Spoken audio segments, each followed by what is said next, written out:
Hi friends, అందరు ఎలా ఉన్నారు? నేనైతే చాలా బాగున్నాను ఫ్రెండ్స్. ఈరోజు అయితే మా యొక్క కాఫీ ప్లాట్లో రావడం జరిగింది. మేమైతే కాఫీ మొక్కలు నాటే ముందు మా యొక్క ప్లాట్ ఎలా సిద్ధంగా చేసుకుంటామనేది మిమ్మల్ని అయితే చూపెట్టబోతున్నాను. మా ఏజెన్సీ గిరిజన ప్రాంతంలో ఎలా కాఫీ మొక్కలు నాటుకుంటాం దానిపైన మీకు తెలియపరుస్తున్నాను.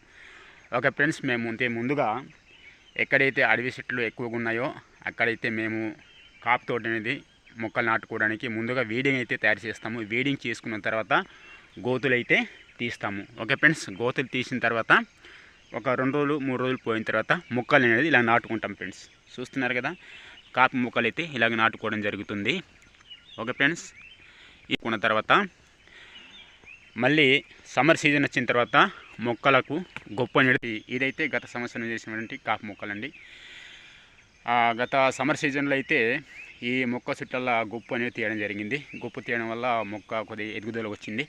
కాకపోతే ఇంకా ఎదుగుదల వస్తుంది, కానీ నీడ ఎక్కువ ఉండడం వల్ల మొక్క అయితే ఎదుగుదల రాదు. ఎందుకంటే పైనుంచి వర్షం కానీ సూర్యరశ్మి కానీ గాలి కానీ అన్నీ తగులుతుంటేనే మొక్క తొందరగా ఎదగడానికి అవకాశం ఉంటుంది ఫ్రెండ్స్. చూస్తున్నారు కదా, ఇదే మా యొక్క కాఫీ ప్లాట్ అండి. నేనైతే ముందుగా ప్లాట్ సిద్ధం చేశాను. గత సంవత్సరం అయితే కొన్ని మొక్కలు నాటడం జరిగింది. ఈ సంవత్సరం కూడా కొన్ని మొక్కలు అయితే వేయడం జరిగింది. చూస్తున్నారు కదా, ఇదే మా కాఫీ ప్లాట్ అండి. మేమైతే మా ఏజెన్సీ ప్రాంతంలో ఎక్కువ అడవి ఉంటాయి కాబట్టి అడవిలోనే అడవి చెట్టు నీళ్ళలోనే కొన్ని చెట్లు అయితే అక్కడక్కడ తీసి ఈ అడవి చెట్టులోనే కాపు మొక్కలు అయితే నాటుకోవడం జరుగుతుంది ఫ్రెండ్స్.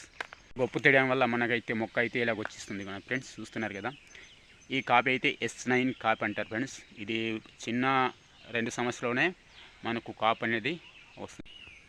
చూస్తున్నారు కదా ఫ్రెండ్స్, ఇవన్నీ కూడా అడవి చెట్లు ఎక్కువ ఉన్నాయి. అక్కడక్కడ ఎక్కువ నీడ ఉండడం బట్టి కొమ్మలు అయితే తీసేయడం జరిగింది. ఎందుకంటే ఎక్కువ నీడ ఉంటే మనకు మొక్క అయితే ఎదగడానికి అవకాశం లేదు. అందుకబట్టి పైనుంచి మనకు సూర్యరశ్మి అలాగే పడేటువంటి వర్షం అవన్నీ కూడా ఉంటేనే మొక్క అనేది తొందరగా ఎదగడానికి అవకాశం అనేది ఉంటుంది. అందుకబట్టి కొన్ని చెట్లు అయితే తీసేయడం జరిగింది ఫ్రెండ్స్.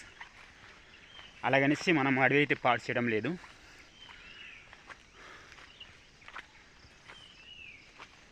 ఫ్రెండ్స్, ఇప్పుడైతే మనము పెద్ద కాపు తోటలకు రావడం జరిగింది. ఈ తోట వచ్చేసి ఈ మొక్కలు నాటి 3 సంవత్సరాలు అయితే అవుతుంది. ఈ తోట వేసి చూస్తున్నారు కదా ఫ్రెండ్స్, తోట వేసి 3 సంవత్సరాలు అవుతుంది. ఎందుకంటే సారవంతమైన నేల కాబట్టి మొక్క ఎదుగుదల బాగా వస్తుంది.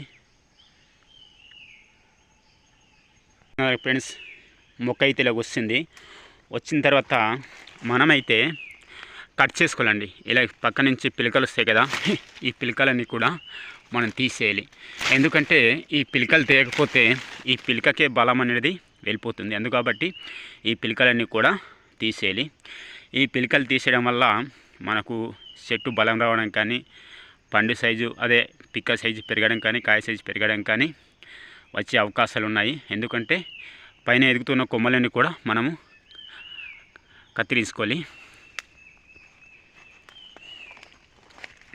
మనం ఎందుకంటే ఆ పిలకలు కట్ చేయకపోతే ఆ చెట్టు అనేది చాలా పైకి ఎదిగే అవకాశాలు ఉన్నాయి. మనకు కాపు రాదు, ఏరడానికి కూడా ఇబ్బందిగా ఉంటుంది. చూడండి, ఇదిగో ఇలాగైతే మనకు పిలకలు రాకూడదు. పైన చూడు ఎంత తొందరగా ఎదిగిపోతుందో పిలకలు అనేది.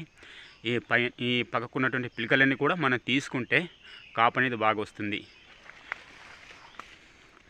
తీసేద్దాం మరి కొన్ని పిలకలు అయితే. ఇది మా బామర్ది గారి తోట.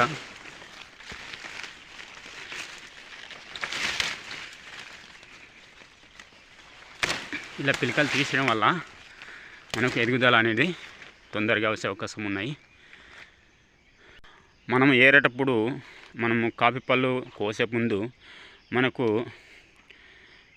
మనము మన నడుము సైజులో ఉండాలి. అంతే, మనం ఎక్కడికైతే కాపు చెట్టు కట్ చేస్తున్నామో మన నడుముకి ఎంత ఎయిట్ ఉందో అంత ఎయిట్లోనే కాపు చెట్టు అనేది కట్ చేసుకోవాలి మీద సిగులు అనేది. అప్పుడు మనకి ఏరడానికి అనేది సింపుల్గా ఉంటుంది. ఓకే ఫ్రెండ్స్ కదా, ఇవన్నీ కూడా ఎక్కువ శాతం అడవి చెట్టులోనే కాపు తోట అనేది వేసుకోవడం జరిగింది. చూస్తున్నారు కదా ఫ్రెండ్స్, ఎంత చక్కగా అయితే మనకు కాపు అయితే మనకు ఈ సంవత్సరం బాగా కాపుకైతే రావడం జరిగింది. ఎంత బాగున్నాయి కాపు బాగా వచ్చింది. చూస్తున్నారు కదా. ఇదిగో ఫ్రెండ్స్, ఇప్పుడు మిమ్మల్ని చెప్పదలుచుకుంది ఏంటంటే, ఇలాగ ఉండడం వల్ల మనకు పళ్ళు తీసుకోవడానికి అయితే ఇబ్బందిగా ఉంటుంది. అందుకని మనం ఈ మధ్యలో అయితే చెట్టు అయితే ఖాళీగా ఉంచుకోవాలి ఇలాగా. ఎందుకంటే పైనుంచి సూర్యరశ్మి అన్నీ కూడా ఈ చెట్టు పైన తగులుతుండాలి. చెట్టుని ఎప్పుడు మనము ఇలాగ ఉంచుకోకూడదు. చుట్టుపక్కల కొమ్మలని కూడా కత్తిరించేయాలి. ఇలాగ మన ఖాళీగా అనేది ఉండాలిగా. ఓకే, చూస్తున్నారు కదా, ఇలాగ ఉండాలి. కొమ్మలు అనేది ఇటువైపు కొమ్మలు ఇటు రాకూడదు, ఇటువైపు కొమ్మలు ఇటు రాకూడదు. అందుకబట్టి ఎటువైపు కొమ్మలు అట్టే ఉంటే బాగుండేది. ఎందుకంటే పైనుంచి సూర్యరశ్మి అనేది మొక్కలకు తగలాల. ఓకే ఫ్రెండ్స్, చూస్తున్నారు ఫ్రెండ్స్, కాపు అయితే ఎలా వచ్చిందో. ఇదిగో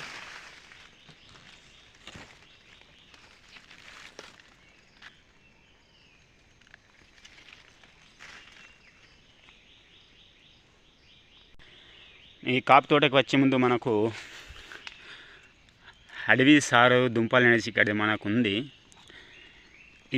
ఇది అడవి సారు దుంపలు అంటారు. ఇవి మనమైతే తినము. ఇది తింటే మనకు దురదేస్తుంది, మన గొంతుకలో దురద అనేది వేస్తుంది. గొంతుకన్నీ కూడా ఉబ్బిపోయి చనిపోయే పరిస్థితి వస్తుంది. అందుకని ఎప్పుడు కూడా ఇది మనము తినకూడదు. ముట్టుకున్న పర్లేదు కానీ ఈ దుంపలు అయితే మనం తినకూడదు. ఓకే ఫ్రెండ్స్, ఈ యొక్క వీడియో నచ్చినట్లయితే లైక్ చేయండి, షేర్ చేయండి, సబ్స్క్రైబ్ చేయమంటూ మర్చిపోకండి ఫ్రెండ్స్. ఓకే ఫ్రెండ్స్, చూస్తున్నారు కదా మా యొక్క కాఫీ తోటలు ఎలా ఉందో. ఈ వీడియో నచ్చినట్లయితే లైక్ చేయండి ఫ్రెండ్స్. మరిన్ని వీడియోలు మీ ముందుకు రావాలంటే నా ఛానల్ని సబ్స్క్రైబ్ చేయండి. Okay friends, thank you.